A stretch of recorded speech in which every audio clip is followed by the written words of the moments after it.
하나님의 말씀을 보겠습니다. 구약 성경입니다. 구약 성경 신명기 말씀입니다. 신명기 23장입니다. 신명기 23장입니다. 296면회가 있습니다. 296면 신명기 23장 7절과 8절 두 절 말씀을 보겠습니다. 기록된 말씀을 같은 목소리로 읽겠습니다. 읽으실 때 하나님의 음성을 듣는 복 있는 시간 되시길 바랍니다. 읽겠습니다. 너는 에돔 사람을 미워하지 말라. 그는 내 형제임이라. 애굽 사람을 미워하지 말라. 내가 그의 땅에서 객이 되었음이니라. 그들의 3대 후 자손은 여호와의 총에 들어올 수 있느니라. 아멘. 함께 예배하는 모든 분들 가운데 이 말씀의 축복이 함께 하시기를 주님의 이름으로 축원합니다. 지금 신명기 23장 우리가 1절 말씀부터 이 8절 말씀을 거의 4주간 동안 계속해서 나누고 있습니다. 우리는 이 앞주에 이어서 이 앞주에는 에돔 사람을 미워하지 말라는 말씀에 관해서 말씀을 들었습니다. 오늘은 애굽 사람을 미워하지 말라는 부분에 대해서 같이 하나님의 말씀을 나누기를 원합니다.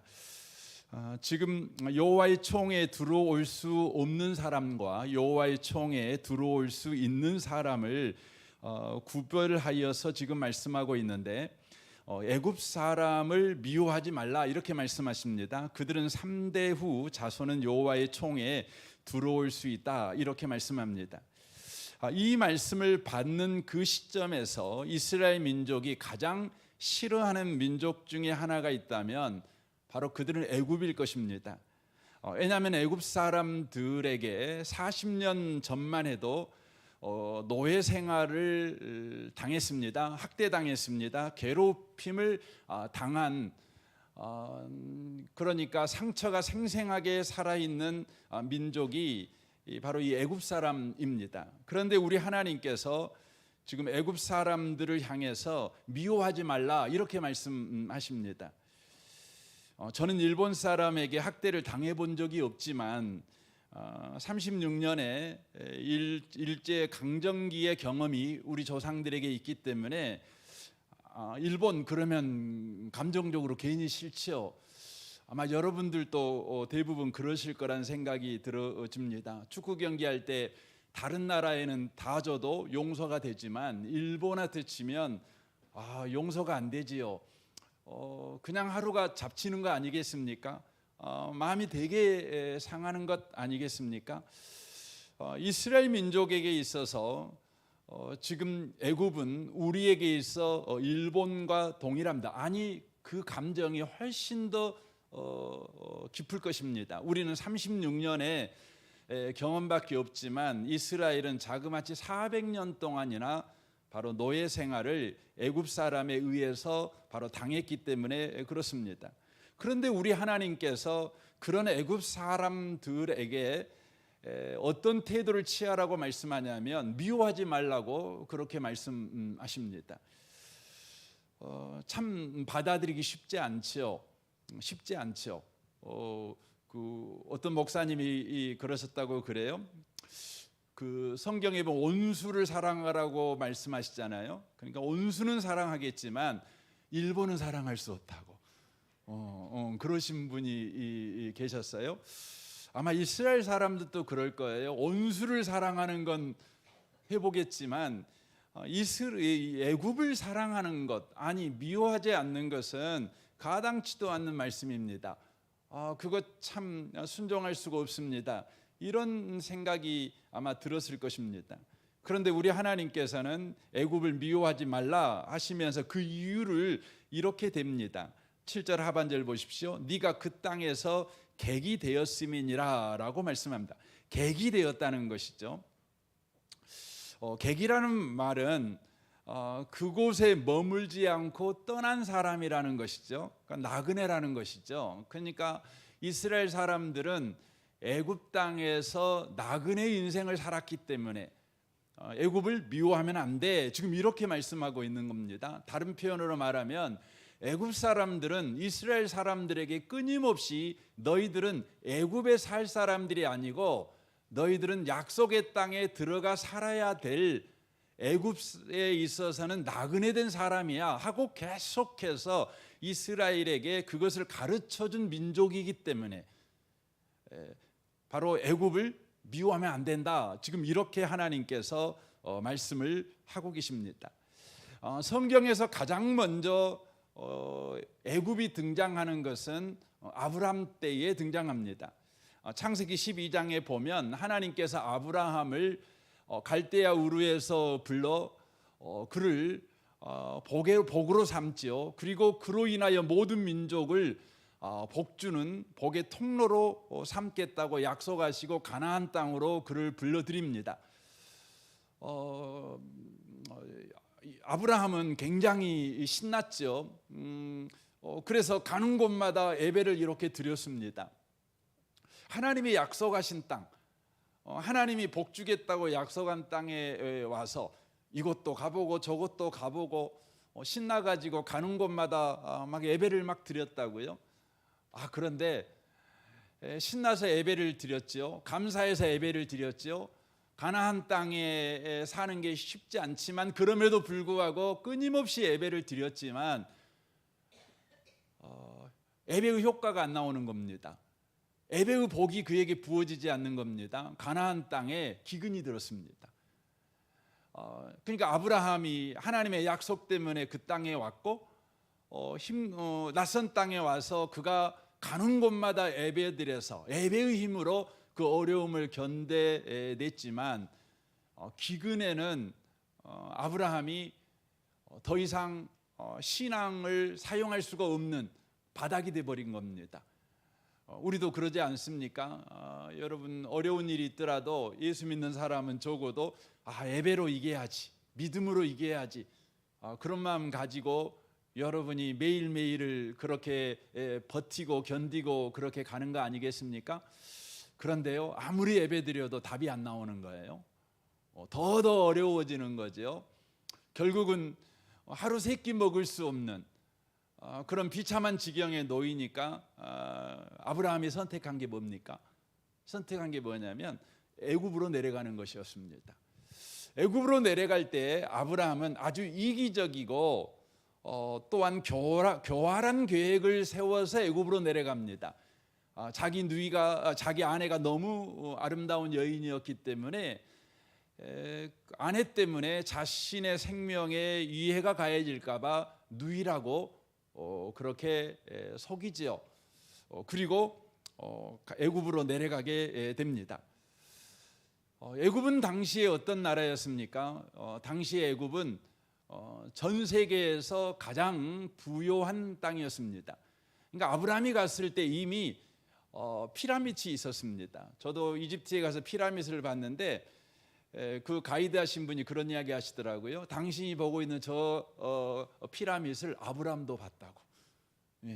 그러니까 아브라함이 이 애굽에 내려갈 때 이미 피라밋을 건설할 만큼 강력한 중앙 집권, 그리하여 나일강을 개발해서 범람한 것을 이용해서 풍요의 땅으로 가꿀 국가 시스템을 가지고 있었던 나라가 여러분 이집트입니다. 대단한 나라이죠. 그러니까 기근 때문에 먹고 사는 문제가 생기자 그 땅에 가서 살기 위해서 내려간 것입니다. 그런데 그 땅에서 하나님께서 아브라함에게 가르친 것이 뭡니까?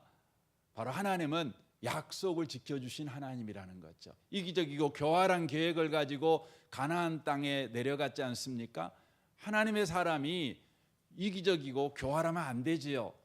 목구멍이 포도청이라고 그래서 먹고 사는 것에 급급해 가지고 하나님 백성의 품위와 그 근사함을 잊어먹어 버리고 안 믿는 사람과 똑같이, 아니 안 믿는 사람보다 더 지독한 방법으로 먹는 문제를 해결하려고 하면 안 되겠지요. 여러분 믿는 사람이 그렇게 살면 어떻게 해야 됩니까? 우리 하나님께서 심하게 매를 때려야지요. 믿는 사람이 왜 그 모양이냐고, 믿는 사람이 이 먹는 문제 때문에 그렇게까지 망가져서야 쓰겠냐고, 정신 차리라고 우리 하나님께서 심하게 매를 때려야 되는 상황 아니겠습니까? 그런데 우리 하나님께서 어떻게 하십니까? 아브라함이 그렇게 함에도 불구하고 하나님께서 아브라함이 거부가 되게 축복을 해주십니다. 그런데 거기서 아브라함이 깨닫습니다. 뭘 깨닫는 거죠? 하나님은 약속을 지키신 하나님이시다.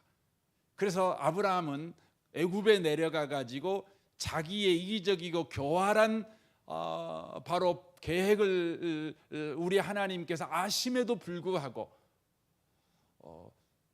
그럼에도 불구하고 우리 하나님은 아브라함에게 야단치거나 아브라함을 때리는 것에 급급한 하나님이 아니라 하나님이 누구이신가를 바로 아브라함에게 보여주시는 기회로 애굽을 삼습니다. 그래서 아브라함이 어떻게 합니까? 애굽에서 다시 가나안 땅으로 갑니다. 내가 가야 될 곳은 가나안 땅이라는 것이죠. 하나님을 경험한 아브라함, 애굽 땅에서 아브라함은 하나님의 신실하심을 경험하게 됩니다. 그 이후로 아브라함은 그 인생을 어떻게 살아갑니까? 히브리서 11장 8절에 보면 이렇게 말씀합니다. 믿음으로 아브라함은 부르심을 받을 때에 순종하여 장래의 유업으로 받을 땅에 나아갈새 갈 바를 알지 못하고 나아갔으며, 믿음으로 그가 이방의 땅에 있는 것 같이 약속의 땅에 거류하여 동일한 약속을 유업으로 함께 받을 이삭과 야곱과 더불어 장막에 거하였으니, 이는 그가 하나님의 계획을 하나님이 계획하시고 지으실 터가 있는 성을 받았음이라. 믿음으로 사라 자신도 나이가 많아 단산하였으나 잉태할 수 있는 힘을 얻었으니 이는 약속하신 이를 미쁘신 줄 알았습니다. 이러므로 죽은 자와 같은 한 사람으로 말미암아 하늘의 허다한 별과 또 해변의 무수한 모래와 같이 많은 후손이 생육하였느니라. 이 사람들은 이 다 믿음을 따라 죽었으며 약속을 받지 못하였을 때 그것들을 멀리서 보고 환영하며 또 땅에서는 애국인과 나그네임을 증언하였으니, 그들이 이같이 말하는 것은 자기들이 본향 찾는 자임을 나타냄이라. 그들이 나온 바 본향을 생각하였더라면 돌아갈 기회가 있으려니와 그들이 이제는 더 나은 본향을 사모하니 곧 하늘에 있는 것이라. 이러므로 하나님이 그들의 하나님이라 일컬음 받으심을 부끄러워하지 아니하시고 그들을 위하여 한 성을 예비하셨느니라 라고 말합니다. 가나안 땅에서 기근을 당한 그가 애굽에 내려가서 강렬하게 경험한 게 뭐였냐면 바로 하나님을 경험하게 됩니다. 그래서 그는 심령 속에 뿌리 깊게 내린 믿음이 하나 있었는데, 그것은 하나님이 자기의 고향이라는 믿음을 갖게 됩니다. 그러니까 이 땅은 바로 자기에게 있어서는 바로 거루할 땅이 아니라 잠시 머물, 그러므로 자기 자신은 나그네라는 것을 인정하고 이 땅에다가 거처를 두는, 마음을 두는 인생을 살아가지 아니하고 하늘나라 곧 하나님께 마음을 두는 인생을 살아가는 일을 바로 애굽 땅에서 배우는 것입니다. 그러니까 애굽 땅이라는 것은 궁극적으로 이 세상을 가르치는 것이거든요. 그런데 이 세상에서 그리스도인들에게 우리 하나님이 이 세상을 살아가게 하시는 이유가 있어요. 예수 믿는 저와 여러분을 예수 믿자마자 곧바로 천국으로 안 데려가고 애국과 같은 이 땅에서 살게 하시는 궁극적인 이유가 있다면 바로 그것은 저와 여러분의 진정한 고향이 하나님의 품이며 이 땅에서 저와 여러분은 나그네로 살아가야 된다는 것을 바로 배우도록 하시기 위해서라고 하는 것입니다. 이것을 아브라함만 훈련시키는 게 아니에요. 하나님은 아브라함의 모든 후손들에게도 이걸 훈련시켜요. 이 땅에서 그리스도인들은 나그네다. 이것을 애굽에서 바로 아브라함을 훈련시켰듯이 이스라엘 백성 아브라함의 후손들을 또 훈련시킵니다. 그래서 창세기 15장에 보면 하나님이 아브라함에게 이런 약속을 하십니다. 여호와께서 아브라함에게 이르시되 너는 반드시 알라. 내 자손이 이방에게 객이 되어 그들을 섬기겠고 그들은 400년 동안 내 자손을 괴롭히리니 그들이 섬기는 나라를 내가 징벌할지며 그 후에 내 자손이 큰 재물을 이끌고 나오리라. 너는 장수하다가 평안히 조상에게로 돌아가 장사될 것이요 내 자손은 4대 만에 이 땅으로 돌아오리니 이는 아모리 족속의 제약이 아직 가득 차지 아니함이라 하시더라라고 말씀합니다. 그러니까 아브라함에게도 애굽을 통해 영원한 고향이 하나님 품이다. 이 땅은 바로 우리의 영원한 거처가 아니고 이 땅에서 우리는 나그네 인생, 객과 같은 인생을 살아가야 된다는 것을 경험시킨 하나님께서 아브라함의 후손도 그렇게 훈련시키는 것이죠. 과연 우리 하나님의 약속대로 야곱의 아들인 요셉 때부터 애굽으로 이주하게 되는 것이죠. 애굽으로 이주하게 됐을 때 그 땅을 지배하고 있었던 왕조가 이 앞제에도 말씀드렸던 것 히타이트 민족, 그러니까 셈족 계열의 사람들이 이집트를 지배하고 있었습니다. 이집트는 함 계열의 땅입니다. 함 노아의 함이 있죠. 그런데 히타이트 민족이 이집트를 지배하고 있었을 때에 야곱이 그 땅의 총리가 됩니다. 같은 민족이기도 하고 요셉의 지혜로 말미암아 7년의 흉년을 풍요롭게 또 안전하게 이겨냈기 때문에 그 땅에서 요셉은 영웅 아니겠습니까? 그리고 요셉의 가족도 다 영웅 대접을 받지 않겠습니까? 그래서 그들에게 가장 좋은 땅을 줍니다. 그 땅이 바로 고셈 땅입니다. 고셈 땅은 지도를 보시면 바로 나일강을 중심으로 해서 보면 가나안 땅과 나일강과 그 사이에 있는 아주 풍요로운 땅을 바로 이스라엘에게 바로 애굽에서 허락하는 것이죠. 그리고 그곳에서 그들은 정착하여 삽니다. 참으로 좋은 땅에서 정착하고 사니까 그들은 그 땅에서 출애굽기 1장 7절에 보면 이렇게 돼 있어요. 이스라엘 자손은 생육하고 불어나 번성하고 매우 강하여 온 땅에 가득하게 되었더라라고 말씀합니다. 좋은 땅에서 또 특별 대우를 받고 사니까 이스라엘 민족은 엄청나게 숫자가 불어납니다.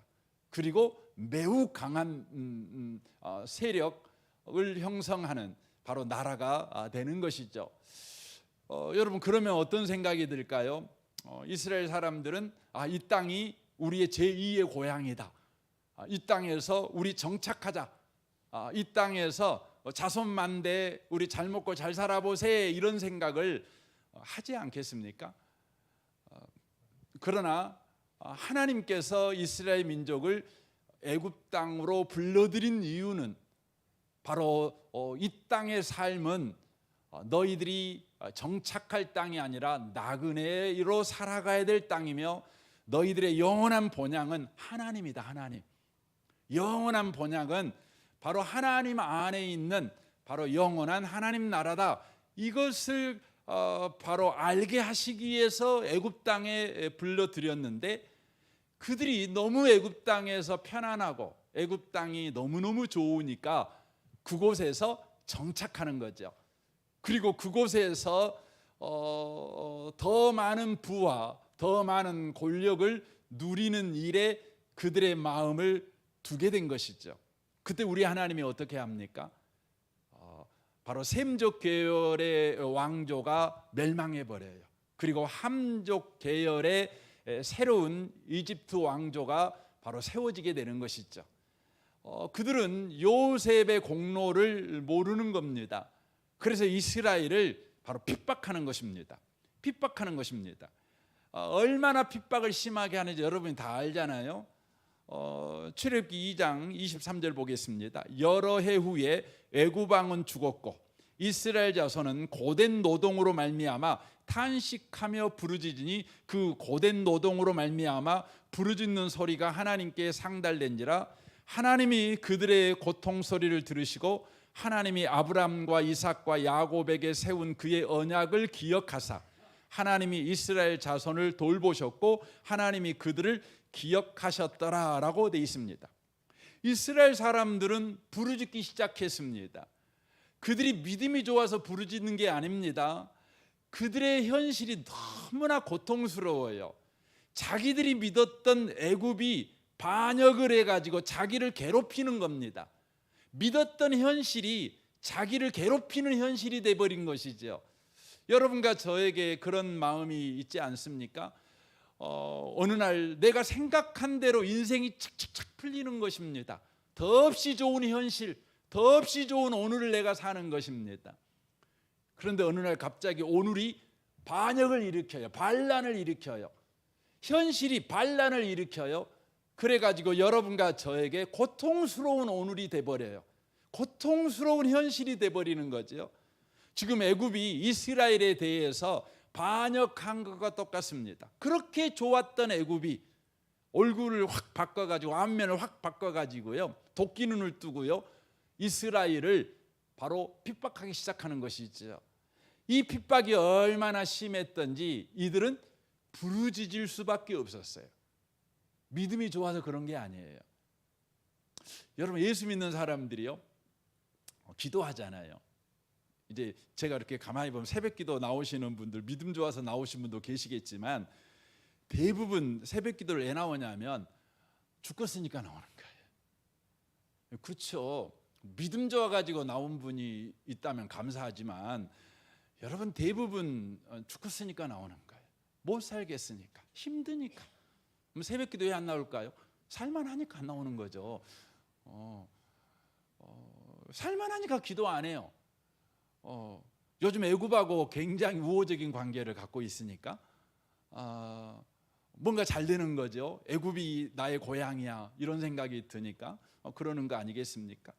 근데 하나님은요, 하나님의 백성들에게 이 땅을 살게 하는 목적은 이 땅에서 부귀영화 누려라고, 이 땅이 너의 고향이야, 이 땅이 너의 영원한 승리의 장소야, 이 땅이 네가 환영받고 네가 존경받을 만한 땅이야, 이걸 경험하고 살아, 이렇게 하기 위해서 땅을 준 것이 아니라 땅에 살게 하는 이유는 바로 이 땅에서는 나는 나그네다, 이거죠. 나의 영원한 고향은 하나님이다, 하나님이다, 이걸 알게 하기 위해서라고 하는 것이죠. 이스라엘 민족은 애굽이 너무나 고통스러우니까, 현실이 너무나 고통스러우니까 어쩔 수 없이 하나님께 부르짖는 거예요.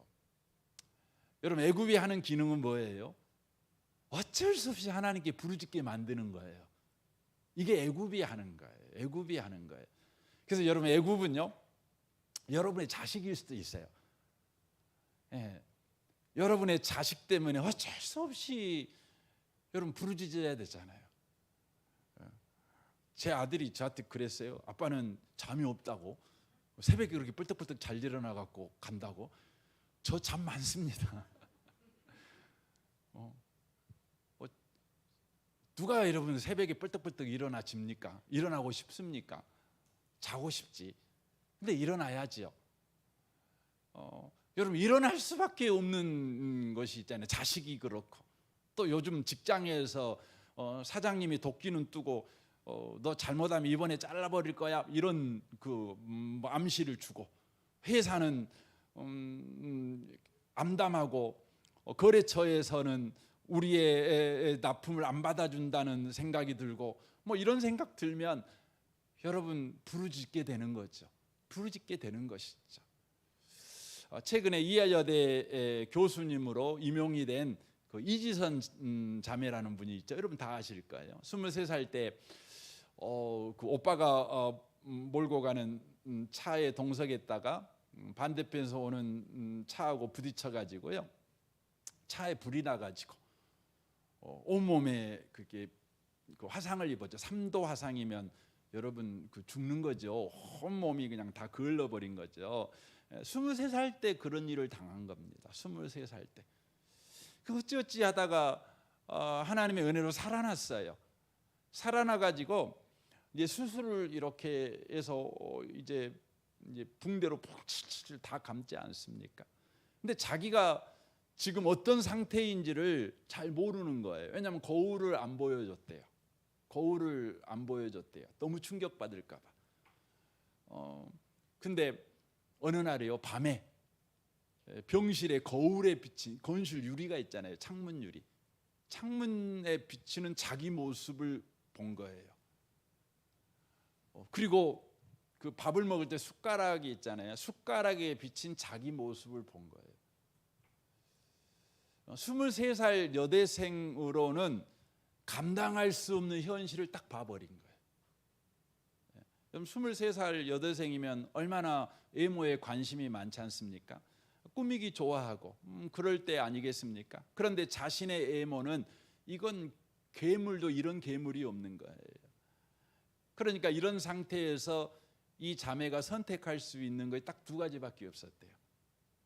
하나는 뭐였냐면 당장에 옥상에 올라가서 떨어져 죽는 것이었대요. 떨어져 죽는 것이었대요. 근데 그것도 쉽지 않았대요. 왜냐하면 온몸에 화상을 입어가 누군가의 도움을 받아야 옥상까지 올라갈 수 있는 거예요. 그러니까 떨어져 죽을 수도 없는 거죠. 떨어져 죽을 수 없으니까 이 자매가 선택할 수 있는 나머지 하나가 남아버렸어요. 그게 뭐였냐면 이 자매는 그리스도인이었기 때문에 하나님께 따지는 것. 하나님께 따지는 거예요. 왜 하나님 나를 이 모양으로 되게 하셨어요? 이걸 따지는 거예요. 따지는 것 외에는 다른 선택이 없어요. 왜냐하면 두 가지 선택이 있었는데 떨어져 죽으려면 누군가의 도움을 받아야 되는데 그건 안 되니까 하나님에게 항의하는 거죠. 따지는 거죠. 왜 나를 이 모양으로? 차라리 죽게 하지. 왜 숨 붙여놔가지고 이 괴물의 모습으로 남은 인생을 살아가게 만들었는가? 이 절망을 가지고 살아가게 만들었는가? 이 부분에 하나님께 질문을 하는 거죠. 이 자매가 막 믿음이 좋아가고 기도하는 거 아니잖아요. 현실이 그를 하나님께 떠미는 거예요. 현실이 하나님 앞에 울부짖게 만들고 하나님께 반항하게 만들고 하나님의 대답을 듣기에 만드는 거죠. 그가 그렇게 부르짖었는데 하나님이 대답을 안 해주셨대요. 대답을 안 해주셨대요. 저는 하나님이 대답을 안 해줬다는 말을 잘 이해합니다. 저도 이런 상황이 있었으니까. 그래서 이 자매 안에 오기가 생겼대요. 어떤 오기가 생겼냐면 내가 대답을 듣기 위해서 더 살아봐야 되겠다.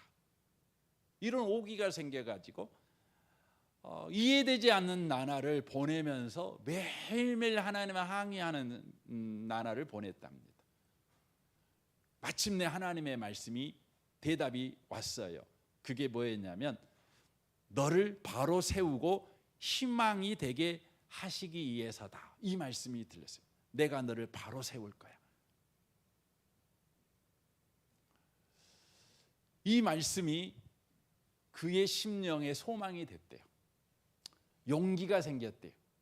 그래가지고요, 이 말씀 때문에 거울을 보면서 자기 자신한테 했던 최초의 말이 뭐였냐면 안녕 이지선, 이렇게 했대요. 안녕 이지선.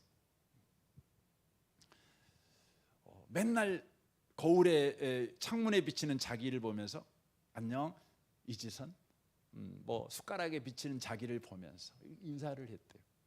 자꾸 보니까 정이 들었대요.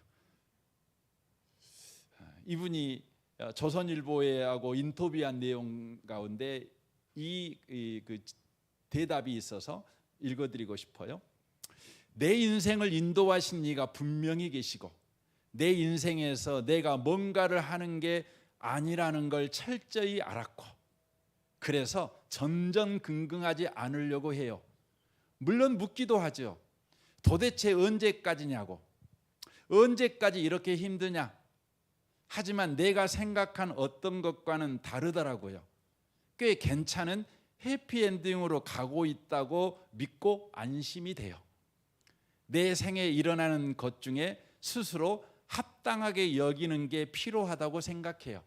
성경에서도 사도들이 가르치다가 잡혀가기도 하고 매를 맞기도 하는데 그들은 그 모든 걸 합당하게 여기거든요. 사도행전 보면 이런 말씀이 나오죠. 이스라엘에게 애굽은 바로 너는 이 땅에서 나그네야. 너의 영원한 본향은 하나님이야. 바로 이 일을 하게 하기 위해서 하나님이 애굽을 이스라엘에게 주셨다는 거죠.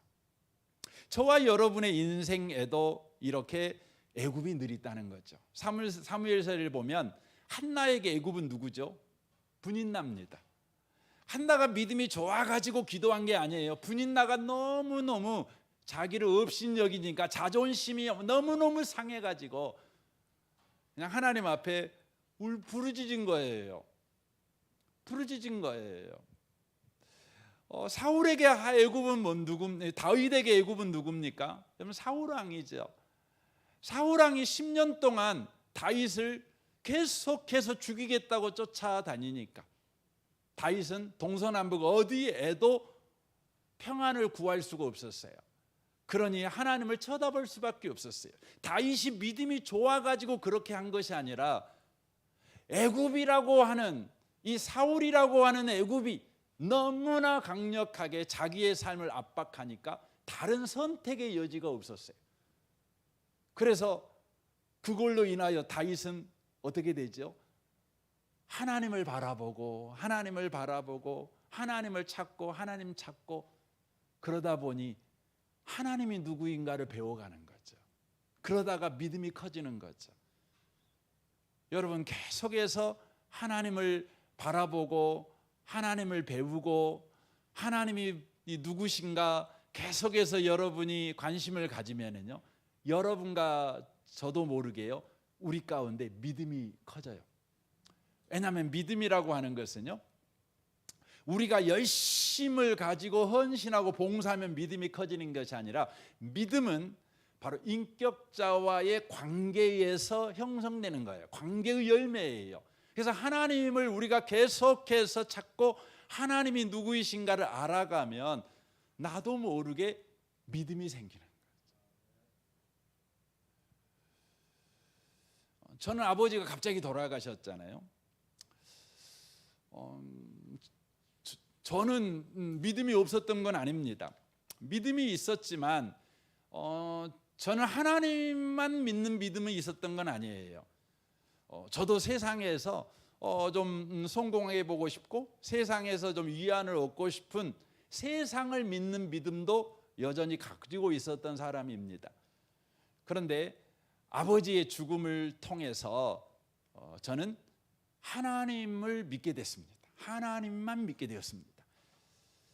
저는 아버지의 죽음을 도저히 받아들일 수가 없었어요.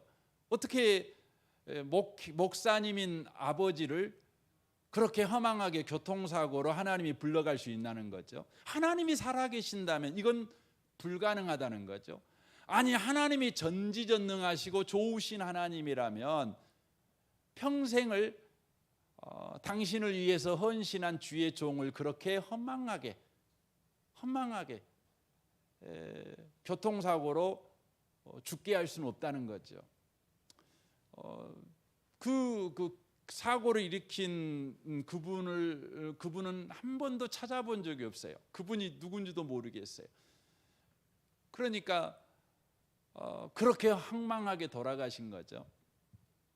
그래서 제가 하나님 앞에 제가 할 수 있는 것이 없어요. 뭐 집에 돈이 많아가지고 살 집도 아버지가 없어도 살아갈 수 있고 뭐 이런 것도 아니고 아무것도 없는 상황이죠. 그러니까 제가 할 수 있는 게 뭐였냐면 하나님 앞에 따지는 거였어요. 하나님 앞에 따지는 것이었어요. 정말 하나님이 계시냐고.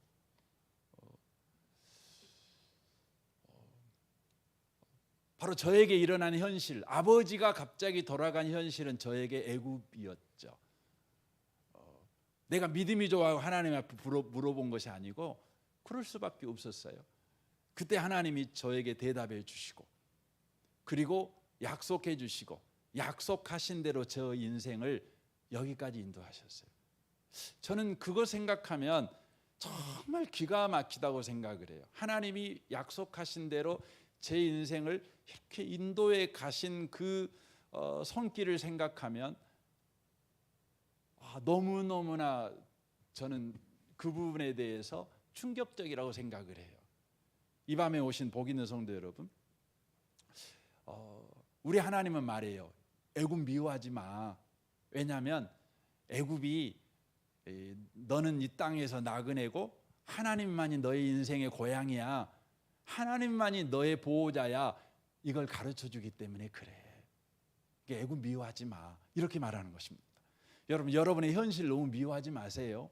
혹시 여러분의 삶에 사울 같은 사람이 있다면 여러분 미워하지 마세요. 분인나 같은 사람이 있다면 여러분 미워하지 마세요.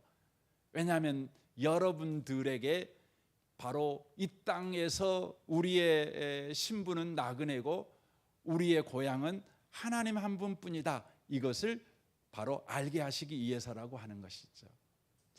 제가 언젠가 여러분의 이야기 드렸던 목사님 이야기가 있을 겁니다. 제레니 시처라고 하는 분이 계셔요. 그 하나님의 뜻이라고 하는 아주 유명한 책을 쓰신 분이신데, 이분이 한 교회에 설교 초청을 받아서 설교를 하러 가셨어요. 갈 때 이분이 자기 어머니 또 자기 아내 그리고 2명의 자녀들을 데리고 가서 설교하고 은혜스럽게 설교하고 집에 돌아오다가 교통사고를 당했어요. 그래서 그 자리에 장모님하고 아내가 죽었어요. 그리고 2 자녀하고 자기만 살아남았어요. 정말 이해가 안 됐어요. 하나님이 이해가 안 돼요. 목사지만 하나님이 하시는 일을 이해할 수가 없는 거죠. 그래서요, 거의 2년 동안 이분은 거의 정신 나간 사람처럼 그렇게 살았습니다. 가장 기분 나쁘고 가장 마음에 상처가 되는 사람들의 말이 뭐였냐면, 목사님, 하나님의 뜻이 있을 것입니다. 이 말이었대요. 하나님의 뜻이 있을 것입니다. 여러분도 그 말이 맹정신 가지고 있었을 때는 참 은혜가 되지만 그 힘들 때는 그런 말이 좀 안 들어옵니다. 상처됩니다. 그러니까 되게 싫었대요. 그래서 사람 만나기 싫었대요. 왜냐하면 목사님 주변에 있는 분들이 대부분 믿음 충만하다는 분 아니겠어요? 오시면 다 그런 이야기 하는 거 아니겠어요? 그러니까 정말 꼴 보기도 싫고. 근데 결국은 이분이 다시 회복됐어요. 어떻게 회복된지 아세요? 어떻게 회복됐냐면 이 2 아이들 때문에, 이 2 아이가요, 아버지가 제정신이 아니고 삶을 다 놔버려 가지고 그냥 살아가니까 이 2 아이들이 망가지는 거예요. 이 아이들이 꼬맹이들인데 초등학교를 가야 되는데 밥 먹여줘야 되고 옷도 입혀야 되고 뭐 학용품도 챙겨줘야 돼. 이걸 아무것도 안 하는 거죠. 그러니까 얘네들이 다 망가지는 거예요. 망가지는 거죠. 그러니까 이 망가지는 현실을 보고요, 이렇게 살면 안 되겠다. 그래서 이분이 그때부터 아이들을 돌보기 시작합니다. 그러니까 이분이 정신 차리게 만든 것은 뭐였냐면 애국 같은 2 자녀의 현실이에요. 이 2 자녀만 없으면 좀 더 낫잖아요. 근데 이 2 자녀가 자기를 괴롭히는 거예요. 밥 주라고 와서 괴롭히지, 또 난장판 만들어 버리지. 이러니까 영적 침체에 빠져서, 영적 침체뿐만 아니라 자기 몸뚱아리 하나 움직이기 싫은 그런 심한 우울감에 빠져 있는 자기 자신을 이 2 아들이 와갖고 사고치고 힘들게 하고 밥 내놓으라 그러지, 그냥 얼굴은 떼꼽장이 가득 차지. 그러니까 어쩔 수 없이 2년 만에 정신 차려갖고 얘를 돌보기 시작하는 거죠. 그러면서 이분이 영육이 회복이 됐어요. 이분이 세계적인 그 신학자시거든요. 굉장히 놀라운 그 신학자십니다. 왜냐하면 이 일이 있는 이후에 바로 이런 일을 통해서 회복됐으니까. 그러니까 우리의 삶을 회복시켜주는 방식은 우리가 생각할 때는 그러죠. 아주 유명한 목사님들의 설교를 통해 우리가 은혜 받고 영적으로 충만, 그럴 수도 있습니다. 여러분과 제가 뭐 40일 작정 기도하고 이렇게 뜨겁게 하나님과 관계를 통해서 이렇게 회복되기도 합니다. 그런데요, 하나님은 때때로 애굽이라고 하는, 애굽은 여러분 믿음 있는 사람의 유명한 우리한테 위로의 말을 하는 목사님이 아니잖아요. 기도하는 우리의 삶이 아니잖아요. 우리를 괴롭히고 힘들게 하고 우리를 못 살게 굴고, 이게 애굽이잖아요. 우리의 현실이죠. 그런데 이 현실이 바로 우리로 하여금 이 땅은 우리의 고향이 아니고, 이 땅에서 우리는 나그네고 우리의 고향은 하나님이다, 이걸 가르쳐 준다는 거예요. 여러분, 요즘 힘든 현실을 살고 계신 분 계십니까? 여러분의 힘든 현실을 통해 주님이 가르쳐 주는 건 뭐냐면, 이 땅은 여러분의 고향이 아니라는 겁니다. 여러분은 이 땅에서 나그네라는 것입니다. 영원한 고향은 하나님이라는 것입니다. 저는 여러분의 현실 때문에 하나님을 바라보는 은혜를 누렸으면 좋겠습니다. 여러분, 현실을 너무 미워하지 마세요. 현실을 저주하지 마세요. 이 현실 때문에 내 인생이 너무 괴로워, 힘들어, 나에게는 언제나 발죽 뻗고 편안하게 잠자는 날이 올까? 여러분, 그렇게 말하지 마세요. 여러분, 잠 못 자게 여러분의 현실이 계속 여러분을 압박하고 힘들게 할 거예요. 그 목적이 있죠. 그 목적이 뭐라고요? 여러분이 객이라는 걸 가르쳐 주려고요. 그때마다 여러분, 하나님 바라보셨으면 좋겠습니다. 아버지하고 주님을 부르셨으면 좋겠어요. 화나면 화난 대로 하나님 바라보시고, 반항하고 싶으면 반항하고 싶은 대로 하나님한테 따지시고, 그렇게 하세요. 그때 여러분은 자꾸 하나님과 만나게 되고 하나님을 부르게 되고, 마침내 하나님이 여러분과 저에게 말씀을 해주실 것입니다. 그리고 우리는요, 아브라함처럼, 한나처럼, 다윗처럼 믿음의 사람이 될 것입니다. 이 땅에 소망을 둔 사람이 아니라 하나님께 소망을 둔 인생을 살아내는 복 있는 분들이 되어질 줄로 믿습니다. 그래서 성경 로마서 5장 말씀만 읽고 오늘 마쳤으면 좋겠습니다. 로마서 5장을 좀 보겠습니다. 제가 여러분 성경책을 좀 보겠습니다. 로마서 5장입니다.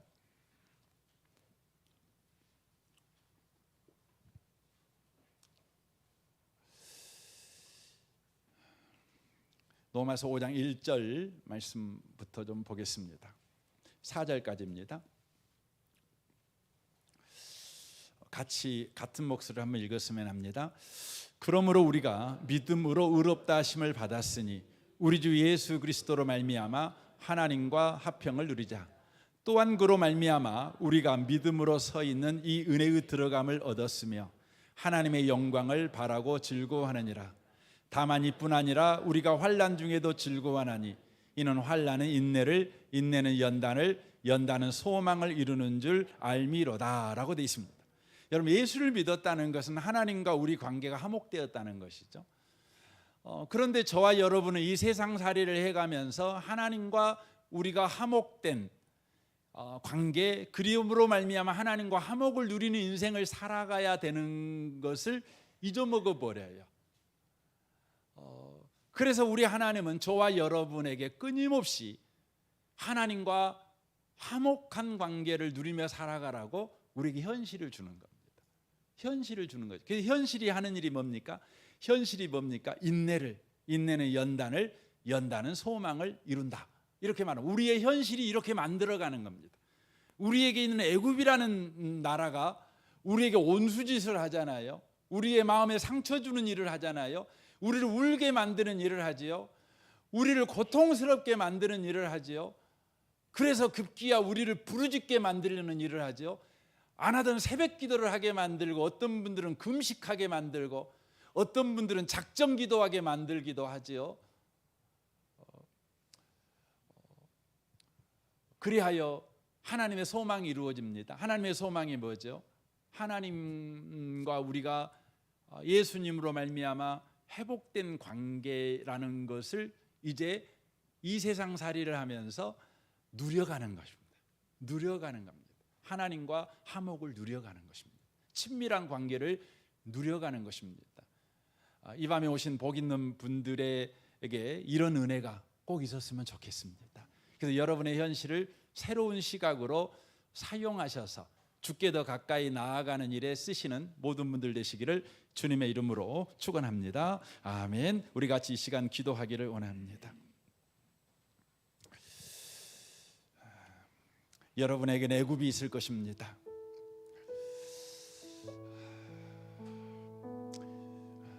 여러분을 비참하게 만들고 괴롭게 만들고 힘들게 만들고 악소리 나게 만들고 잠 못 자게 만들고 밥맛 떨어지게 만들고 여러분 스스로를 저주하게 만들고 그리하여 급기야 하나님을 원망하게 만들고 하나님에게 따지게 만들고 이런 현실이 있을 것입니다. 우리 하나님이 이런 현실을 허락하시는 것은 너는 객이야, 하나님만 너의 고향이야, 하나님만 의지하고 살아, 이걸 가르쳐 주시기 위함이라는 것입니다. 주여, 우리의 현실을 이제 바로 사용하는 자 되게 하여 주옵소서. 바로 이해하는 자 되게 하여 주옵소서. 그래서 현실의 여러 문제를 만날 때마다 그 현실의 문제를 해결하는 일에 힘을 쓰는 자가 아니라 그 현실로 인하여 하나님께 가까이 나아가는, 현실의 그 바람을 이용하여 소원의 항구에 이르는 그런 지혜로운 자가 되게 하여 주옵소서. 우리 이 밤에 같이 한번 통성으로 기도하기를 원합니다. 기도하겠습니다. 오 하나님 아버지, 감사합니다.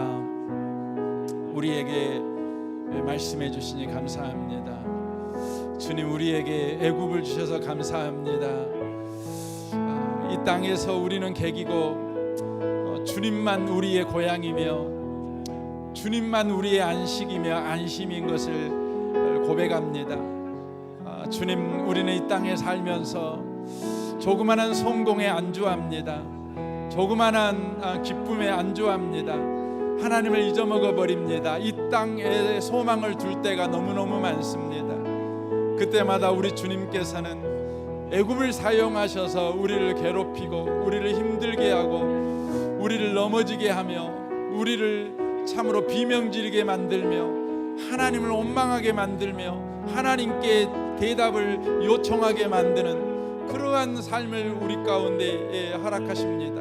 하나님께 밀어붙입니다. 하나님 아버지, 애굽이 우리를 하나님에게 밀어붙일 때에 오 하나님 아버지, 하나님을 향해 두 팔 벌리고 천부여 의지없어서 손들고 옵니다. 주마저 박대하시면 나 어디 갑니까 하고 주 앞에 엎드리는 우리가 되게 주여 역사하시고 주님 인도하여 주시기를 원합니다. 하나님 감사합니다. 우리의 삶에 애굽을 주셔서 감사합니다.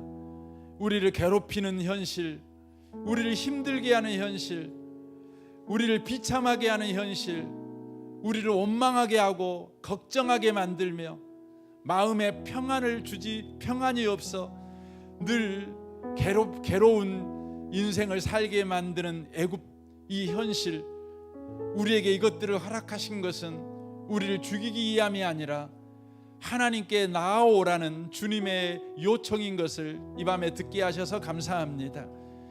하나님을 원망하고 하나님께 의구심을 가지고 또 하나님에게 대답을 듣기 위해서 우리가 하나님께 나아갈 수밖에 없는 현실을 주셔서 감사합니다. 이해가 안 돼서 하나님에게 왜 하나님 이러십니까 하고 우리가 나아갑니다. 그때마다 우리 하나님은 우리에게 대답해 주시고 우리와 친밀한 교제를 통해 우리가 하나님의 자녀이며 하나님만이 우리의 고향인 것을 우리에게 가르쳐 주십니다. 감사합니다. 주님, 이 땅에 소망을 두지 않도록 계속해서 주님 우리를 현실 속에서 다루어 주옵소서. 현실에 안주하고 조그마한 성공 때문에 이 땅의 마음을 둬버리는 그런 미련한 자가 되지 않도록 주여 계속해서 우리 인생에 애굽을 사용하셔서 주님만 바라보도록 주여 우리 가운데 일하여 주옵소서. 그러므로 주님 우리에게 있는 현실을 잘 사용하는 자 되게 하시고 우리에게 있는 예고 같은 현실을 바르게 이해하여 주님 앞에 늘 나아가는 우리가 되게 하여 주옵소서. 이 밤에도 우리를 주 앞에 나아가게 하시는 주님을 찬양합니다. 예수님의 이름으로 기도합니다. 아멘. 아멘. 아멘. 우리 옆에